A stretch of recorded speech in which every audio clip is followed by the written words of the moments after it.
Well, here's a quick little realization when you want to install a head unit like, one of these that you see quite a lot of these days, from China or something, is Mark 1 X5 or E39 5 Series BM. Goes in here, it nearly goes in there. Almost feels like it should, but anyway, this is in the way, and you can't really take it off.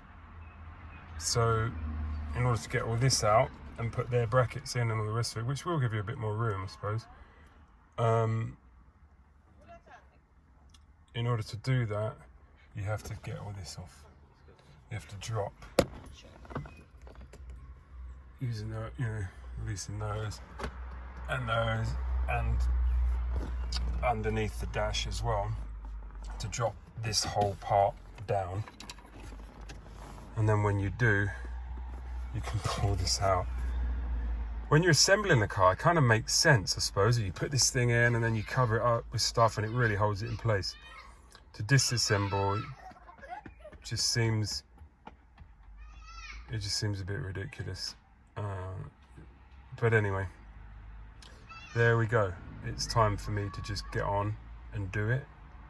And I sort of was wondering, because I thought, well, maybe I should feed the cables right now for the GPS and stuff like that. And there's screens in the back, there's a PlayStation in the back. I want to pull that through to the front as well and all the rest of it. But I just have to take this thing down again. It'll probably be a lot more than that. I'll need to come out to run the cables properly. The screens in the back, the cables obviously are in the seats.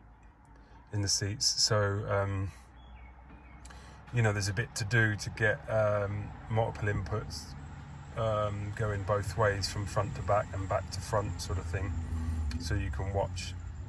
Well, you should, of course, when you park up safely, you can watch what's playing on the PlayStation in the front, and so that you can also watch what's in the front in the back. If you're or listening to whatever, you can see the screen that's here in the back. So anyway, I've got to drop the bottom half of the passenger side. Obviously, if it's left-hand drive, it'd be the other way around. The passenger side of the dash, the bottom half, up to here, up to the steering wheel, or this lot. It's got to come out. So I'm going to do that now. And I hope it's worth it. I did have a little test. It is working. It's got a few little weird things, but anyway, the other thing, I suppose, to just actually take the head unit out will be simple enough once it's been fitted properly, if you know what I mean.